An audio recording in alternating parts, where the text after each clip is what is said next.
keyakinan bahwa saya bisa. Oh, Dan, bisa. dan keyakinan saya tidak membohongi saya. Oke. Karena keyakinan tidak pernah bohong.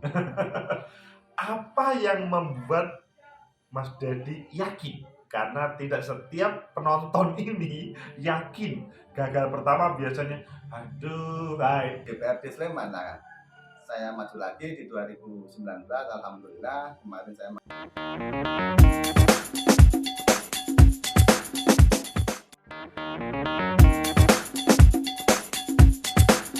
Bismillah, Assalamualaikum warahmatullahi wabarakatuh. Hari ini kita kehadiran tamu istimewa, Mas Dedi Kusuma. Beliau adalah salah satu anggota DPRD di Sleman dan beliau mempunyai pengalaman yang menarik. Yuk kita sapa. Bagaimana Mas Dedi kabarnya? alhamdulillah baik-baik saja, Mas Agus. Alhamdulillah.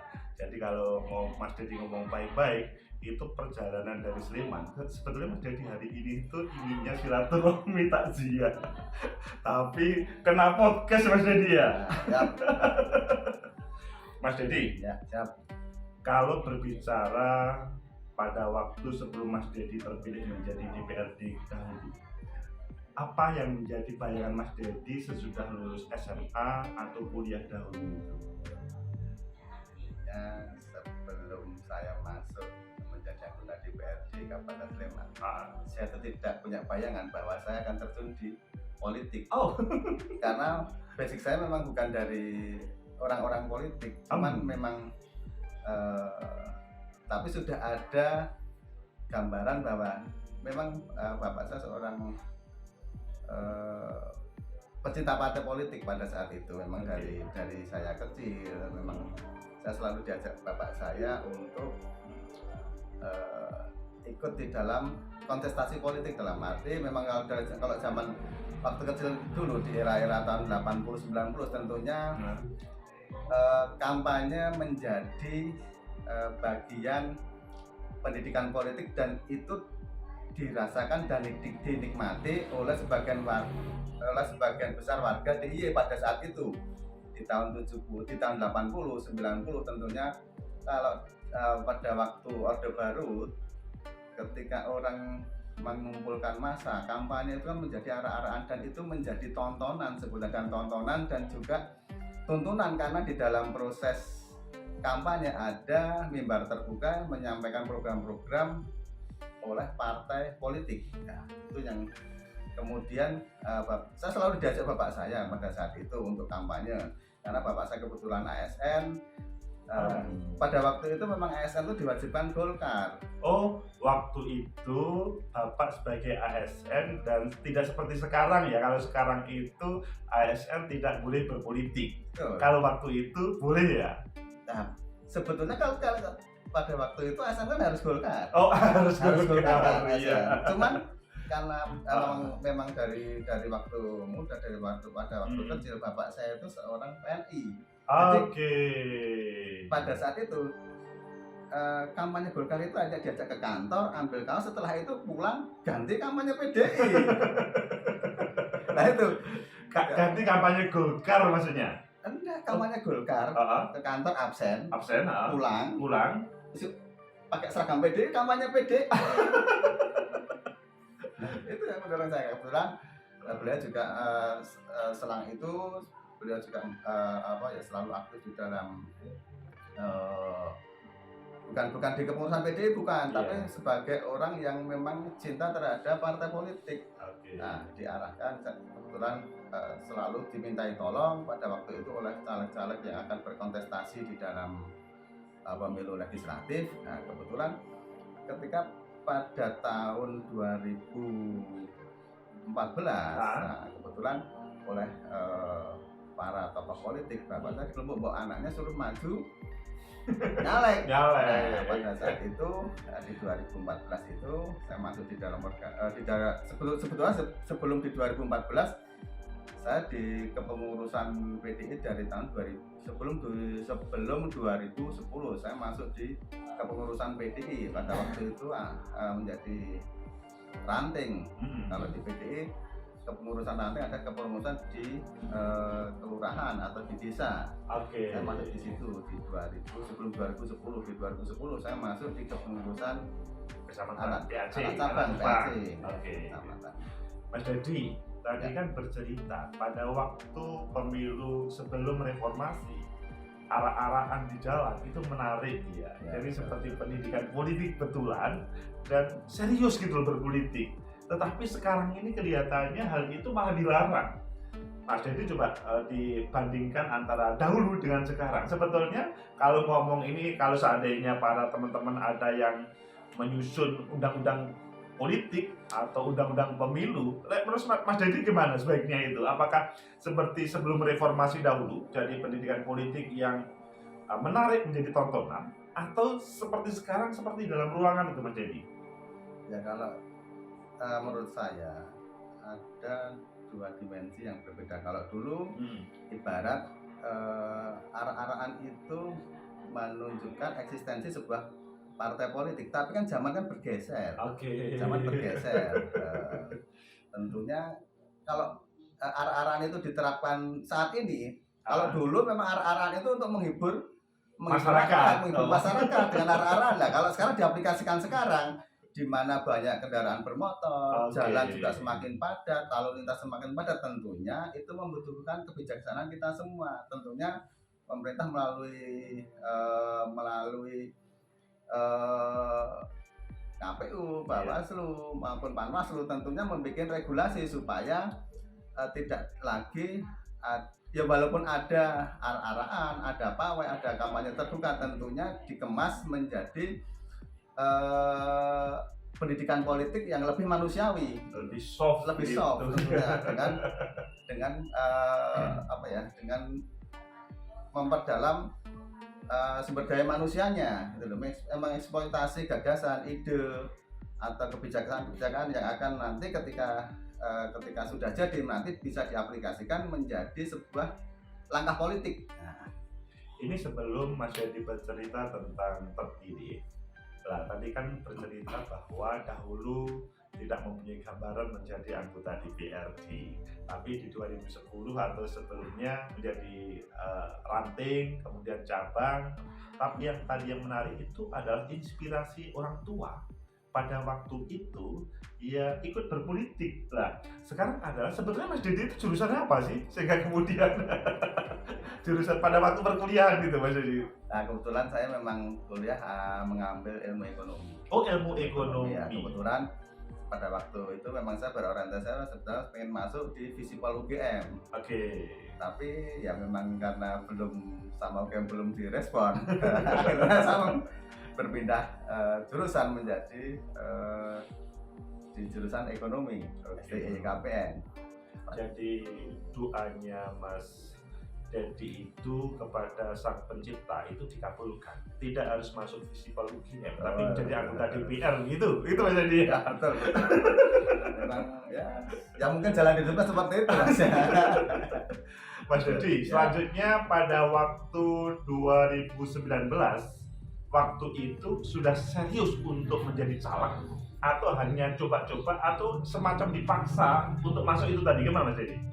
Saya sebetulnya di dalam proses pemilihan calon legislatif sebetulnya saya sudah maju di tahun 2014. Oh, 2014 sudah maju ya? Oke. Dan ya istilahnya tapi belum berhasil. Tapi sudah serius pada waktu itu? Dianggap serius ya serius, dianggap belum maksimal ya memang serius tapi belum maksimal. Serius tapi belum maksimal itu kunci. Pada waktu kegagalan adalah keberhasilan yang tertunda. Betul. Kegagalan adalah keberhasilan yang tertunda. Oke, lanjut. Saya maju lagi di 2019. Okay. Nah, 2014 saya pada waktu itu memperoleh suara 2.500-an sekian. Nah, ini 2014 itu atau 2014. 2014 2.500 by name. Ini. Jadi untuk Mas Dedi saja. Padahal kalau di tempat-tempat lain 2.500 itu sudah terpilih. Kalau by name loh ya. Tapi karena PDI Perjuangan harus satu kursi penuh dulu kelihatannya ya. Ya, lanjut, oke, Ya. lanjut. Kebetulan pada saat itu yang jadi memang teman sejawat kami cuma 3.000 sekian. Jadi kita sebetulnya kalahnya nggak begitu banyak, tapi saya cukup puas dengan kerja politik saya karena Oke. memang pada waktu itu memang secara usia saya memang relatif lebih muda, istilah masih muda, kebetulan memang jiwa semangat anak mudanya dengan keegoisan anak muda pada waktu itu memang baru getol-getolnya. Jadi ketika diaplikasikan di masyarakat tentunya memang mungkin masyarakat belum mempercayakan kepada saya pada waktu di 2014 sehingga belum menjatuhkan pilihan politiknya pada saat itu untuk saya bisa jadi di DPRD Sleman. Nah, saya maju lagi di 2019, alhamdulillah kemarin saya maju mendapatkan suara sekitar 6.790 sekian lah, hampir 7.000 finance saya Di 2019. Jadi kalau begitu majunya itu karena kesadaran, bukan karena keterpaksaan di 2019. Oke. 2.500 menjadi hampir 7.000. hampir 7.000 ya. Sebentar, saya kok kelihatannya bingung ini. Pada waktu 2014 gagal itu, meskipun mungkin motivasinya adalah kemenangan tertunda. Bagaimana sebetulnya perang batin antara Mas Dedi dengan batinnya untuk maju 2019 sampai mendapatkan 7.000 atau hampir 3 kali lipat itu Mas Dedi? Ya, kebetulan memang semua didasari atas niat.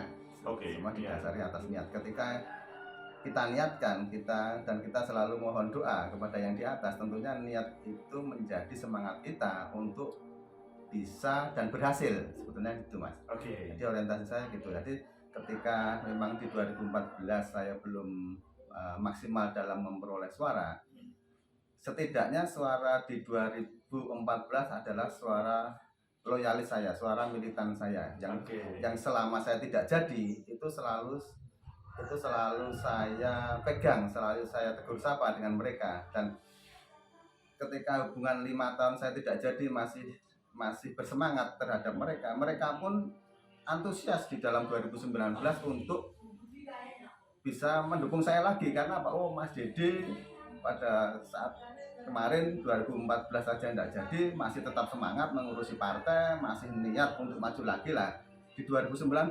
Mereka lebih bersemangat daripada saya sebetulnya. Kuncinya itu, karena kunci keberhasilan saya ada di teman-teman saya yang ada di lapangan. Ada tokoh-tokoh masyarakat yang membantu saya kemarin di Pileg 2019. Jadi kalau kalian tetap bersemangat meskipun pada waktu pertama gagal, maka berpotensi para pendukungnya dahulu itu memiliki semangat 45 begitu ya. Oke. Mas Dedi, sesudah semuanya bersemangat, 2.500 orang itu bersemangat mendukung Mas Dedi. Apa langkah yang dijalankan Mas Dedi untuk yakin bahwa akan terpilih pada di 2019? Tapi sebelumnya, yakin nggak di 2019 waktu itu yakin terpilih atau tidak? Saya memiliki keyakinan bahwa saya bisa. Oh, dan keyakinan saya tidak membohongi saya. Oke. Karena keyakinan tidak pernah bohong. Apa yang membuat Mas Dedi yakin? Karena tidak setiap penonton ini yakin. Gagal pertama biasanya, aduh, baik. Kalau Mas Dedi apa yang membuat yakin gitu tadi? Ya, yang membuat kita yakin karena kita bersemangat. Oh, bersemangat. Bersemangat, iya. Oh. Dan teman-teman yang membantu saya lebih semangat. Lebih semangat. Jadi di dalam tim saya kemarin di 2019 kami bikin tim itu terdiri dari orang-orang anak-anak muda yang kebetulan ya kalau dari segi usia mungkin saya di tengah-tengah, tidak terlalu tua juga tidak terlalu muda. Tapi saya memposisikan saya di tengah dan saya bisa bergaul dengan teman-teman yang lebih senior atau tokoh-tokoh masyarakat yang lebih sepuh. Saya juga bisa bergaul dengan anak-anak muda. Nah, kebetulan kalau di partai kami memang ada beberapa laskar. Memang kalau dari PDI Perjuangan itu memiliki beberapa laskar, dan laskar itu rata-rata didominasi anak muda. Oh, saya selalu memberikan motivasi kepada mereka, selalu mensupport mereka dengan kegiatan-kegiatan yang mereka kegiatan-kegiatan positif loh ya. Kegiatan-kegiatan positif yang mereka lakukan saya selalu support. terhadap mereka. Dan untuk kegiatan-kegiatan orang-orang tua, tokoh-tokoh yang mungkin di atas saya juga selalu mensupport kegiatan mereka, jadi mereka lebih bersemangat dengan kita. Jadi support yang lebih muda, yang lebih agak senior terhadap semua kegiatannya begitu ya. Luar biasa Mas Dedi. Sesudah terpilih dan ditetapkan oleh KPU pada waktu itu, dan yang saya dengar di Sleman ada 15 ya yang terpilih ya, untuk ada 15 DPRD atau kursi yang terpilih ya, dari PDI loh ya. 15 dari 50 kursi yang ada di DPRD Sleman, 15 itu dari PDI Perjuangan ya. Salah satunya adalah Mas Dedi. Sesudah terpilih, apa yang dilakukan Mas Dedi terhadap para orang yang pendukung tadi? Apa Mas Dedi? Tentu yang saya lakukan, tentu saya tetap berkomunikasi dengan mereka. Tetap berkomitmen dengan mereka. Setidaknya ketika kemarin di 2014 kami belum jadi, kami bisa mengadvokasi kebutuhan mereka, kami soundingkan dengan teman-teman yang sudah ada di fraksi, yang sudah ada di DPRD. Ketika saya duduk sekarang di DPRD, otomatis kan lebih banyak program, lebih banyak kegiatan yang bisa saya gelontorkan ke bawah. Itu salah satu cara. Kalau dulu mensondingkan, sekarang memberikan gitu. Mas Dedi ya. Tapi kan kalau ngomong Sleman yang ya di situ kan dekat kampus-kampus, dan ngomong kaum marhen itu kan kalau dalam bahasanya itu kan agak prioritar gitu.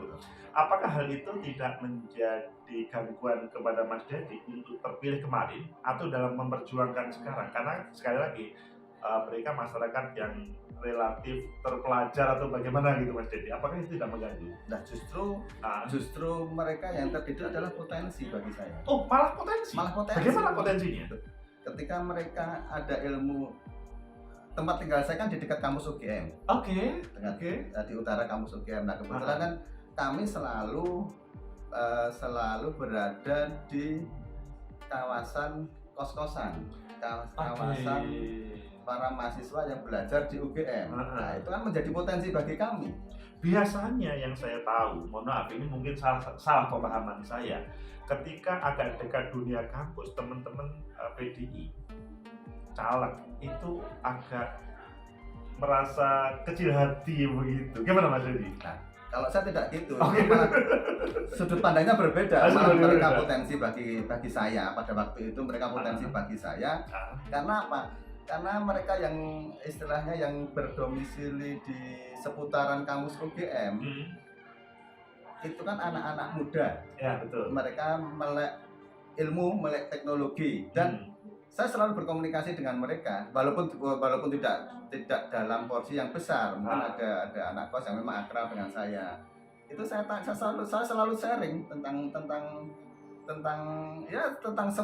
semua hal lah, termasuk diskusi politik, termasuk diskusi tentang kemasyarakatan, tentang sosial. Itu merupakan potensi bagi saya kemarin untuk dapat mendulang suara yang maksimal juga atas bantuan dari teman-teman mahasiswa juga. Nah, jadi kelihatannya Mas Dedi di atas rata-rata deh. Jadi bisa menjawab apa yang pemahaman selama ini. Mas Dedi, sesudah bisa mendapatkan amanah dari rakyat Sleman, khususnya di Dapil berapa? Dapil 4, saya di Dapil 4, Depok Berbah. Itu selanjutnya pada 2019 sampai 2022 ini, apa yang menjadi program Mas Dedi sehingga bisa tetap menjaga kepercayaan yang kemarin dan kemudian mungkin menuju 2024 akan menambah kepercayaan yang baru? Tentunya saya sebagai legislator di Kabupaten Sleman itu kan memiliki 3 fungsi. Satu, fungsi penganggaran, yang kedua fungsi budgeting, yang ketiga fungsi membuat peraturan atau peraturan daerah atau regulasi. Nah, tentunya ketiga fungsi itu yang melekat kepada diri kami itu untuk menjawab tantangan yang ada di masyarakat. Tentunya kebutuhan masyarakat yang memang menjadi skala prioritas masyarakat yang membutuhkan perhatian dari pemerintah, khususnya pemerintah Kabupaten Sleman. Tentunya lewat teman-teman lewat teman-teman yang kemarin membantu saya, setidaknya teman-teman yang membantu saya itu menjadi pionir kewilayahan untuk di wilayah padukuhan masing-masing lah. Itu tentunya komunikasi yang baik itu yang bisa menjembatani saya bertemu dengan konstituen saya. Setidaknya ada program-program yang bisa saya gulirkan kepada masyarakat, itu saya gulirkan menjawab kebutuhan masyarakat. Salah satunya kalau kita berbicara tentang jawab kebutuhan masyarakat, itu kalau di kabupaten kota yang lain terkait dengan perkembangan apa itu pasar modern, Ya, itu kan sering menjadi konflik terkait dengan pemerintah dan rakyat, dan di situ biasanya DPRD menjadi corong untuk menuju ke sana. Kalau di Sleman bagaimana Mas Dedi? Kalau di Sleman sebenarnya sudah ada perdanya Mas. Oke. Perda tentang pasar jejaring atau pasar modern. Itu memang sudah ada perdanya, sudah ada aturannya, dan itu jelas bahwa memang ada batasan-batasan tertentu dari pasar tradisional. Dan kalau memang harus ada sosialisasi, ketika di situ sosialisasi memang warga tidak berkeinginan di situ ada pasar berjaring, tentunya itu tidak bisa. Oke. Itu sudah aturan-aturan itu sudah jelas dan kita tegakkan. Intinya ketika seseorang mau mendirikan, ketika rakyat menolak, itu berdasarkan regulasi itu kemudian bisa ditegakkan gitu. Oke. Bahkan ketika semuanya itu dasar adalah regulasi, itu kita menegakkan kan juga tidak menjadi persoalan. Tapi kalau memang itu menjadi wilayah abu-abu, tentunya itu akan merugikan kita semua. Nah, aturannya sudah jelas. Mas Dedi, yang ini ada yang terkini. Maksudnya saya kemarin melihat media sosial, kelihatannya yang Magelang itu kok serius begitu loh. Antara mohon maaf pendukungnya ya teman-temannya Mas Dedi dan teman-teman di partai sebelah gitu loh. Kok kelihatan serius. Padahal yang saya tahu di Solo dahulu itu adalah ada Mega Bintang, yang dari situ kelihatannya tidak mungkin deh keduanya itu mempunyai konflik yang serius. Sebenarnya yang terjadi gimana Mas Dedi? Sebetulnya sejarah perpolitikan di Jawa Tengah, khususnya di Magelang, sebetulnya antara kami PDI Perjuangan dan P3 itu tidak ada sejarah perselisihan. Betul, yang saya tahu begitu. Antara kami dengan partai politik manapun itu tidak ada sejarah perselisihan. Tapi nggak tahu kemarin itu. Ya semoga saja perselisihan itu hanya terjadi di media sosial, tidak terjadi di dunia nyata. Misalnya pun ada gesekan, ya itu wajar. Antar pendukung itu wajar. Tapi kan masih dalam kerangka kebersamaan, masih dalam kerangka kebinekaan. Memang gitu. Kalau kita melihat di media mainstream relatif tidak ada yang membedakan. Tapi kalau di media sosial luar biasa viralnya. Semoga itu hanya di media sosial. Semoga itu hanya di media sosial. Dan saya juga titip pesan kepada teman-teman bahwa kepentingan bersama, kepentingan kerukunan, kepentingan persatuan itu lebih utama sebetulnya untuk menjaga NKRI ini tetap berdiri. Karena jangan sampai ketika terjadi perselisihan, percekcokan antar partai politik, tidak apa-apa sebetulnya percekcokan antar partai, tapi dalam kerangka kebersamaan, dalam kerangka membangun negara kesatuan Republik Indonesia, bukan untuk secara fisik kita gontok-gontokan, tidak. Semoga itu dimaknai bahwa perbedaan partai politik, perbedaan pemikiran itu dalam kerangka kemajuan, bukan sebagai kemunduran sebagai warga negara. Jadi ini kelihatannya mengarah kepada teori konflik yang digunakan untuk mengelola konflik dan bagaimana para pihak-pihak konflik itu lebih bersemangat membangun negeri, mungkin begitu. Kita maknanya seperti itu, bahwa kita berkonflik tidak apa-apa, tapi tidak konflik secara fisik. Konflik secara pemikiran tidak apa-apa. Itu dalam rangka membangun kebersamaan, dalam rangka membangun persatuan sebetulnya. Mas Dedi, ketika terpilih dan sekarang menjalankan amanah sebagai DPRD, yang paling disukai, paling menyenangkan bagi Mas Dedi sampai sekarang, 2019 sampai sekarang itu apa? Bisa diceritakan? Ya, yang paling sukai Pak, ketika saya bisa mengadvokasi kebutuhan masyarakat dan kebutuhan itu bisa saya realisasikan. Oke, bisa diceritakan Mas Dedi? Nah, ketika saya sebagai seorang anggota dewan, ketika saya disambati Ah, berkaitan dengan program, Ah. baik program pembangunan, baik fisik, non fisik atau apapun, ah. itu saya segera bisa memberikan solusi kepada mereka. Oke. Intinya seperti itu, dan suatu kebanggaan ketika kebutuhan mereka, kebutuhan tentang mereka kepada pemerintah, khususnya pemerintah Kabupaten Sleman, bisa saya jembatani dan itu bisa direalisasikan. Itu suatu kebanggaan menurut saya. Oke, jadi hal yang membanggakan sampai intinya kita semacam penolong seakan-akan begitu. Kalau yang paling tidak disukai atau menyakitkan selama 3 tahun ini apa, Mas Dedi? Kalau ada sih. Tidak ada sih. Oh, nggak ada ya? Saya berusaha saya berusaha menjadi pribadi yang tidak banyak berkeluh kesah. Oke. Tidak banyak berkeluh, itu menjadi kunci supaya satu tetap sehat, Oke. yang kedua tetap semangat, Oke. yang ketiga tetap optimis, itu kuncinya. Jadi saya ketika memang menganggap suatu permasalahan itu menjadi masalah, pasti menjadi masalah. Tapi ketika menganggap suatu permasalahan itu tidak menjadi masalah, jadi tidak masalah. Benar kan? Betul. Nah, Mas Dedi ini kelihatannya sudah hampir setengah jam. Saya minta closing statement dari Mas Dedi. Bagaimana terpilih atau bisa terpilih menjadi DPRD atau bagaimana yang lainnya? Silahkan, pokoknya closing statement terserah Mas Dedi. Saya mengucapkan terima kasih kepada Mas Agus yang kebetulan pada sore hari bisa bertemu. Tentunya semua pertemuan itu bisa dimaknai semua apa ya istilahnya. Saya berusaha ketika saya bertemu dengan keadaan apapun, saya bisa bermanfaat. Amin. Saya bisa bermanfaat dalam keadaan apapun, saya bisa bermanfaat. Baik dalam keadaan senang atau baik dalam keadaan apapun lah, pokoknya tetap bersemangat. Itu untuk kunci kita semua. Tetap semangat, tetap optimis. Ya, gitu. Intinya silaturahmi itu harus selalu dibangun untuk membawa keberkahan bersama Betul, gitu Mas Dedi. Betul. Mas Dedi sudah luar biasa. Terima kasih banyak atas obrolan sore hari ini. Semoga menjadi motivasi bagi teman-teman yang melihat ini. Teman-teman, itulah Mas Dedi Kusuma, seorang anggota DPRD di Sleman, masih muda, tidak terpilih sekali, tetapi tidak patah arang, malahan menjadikan batu loncatan untuk terpilih yang sebenarnya.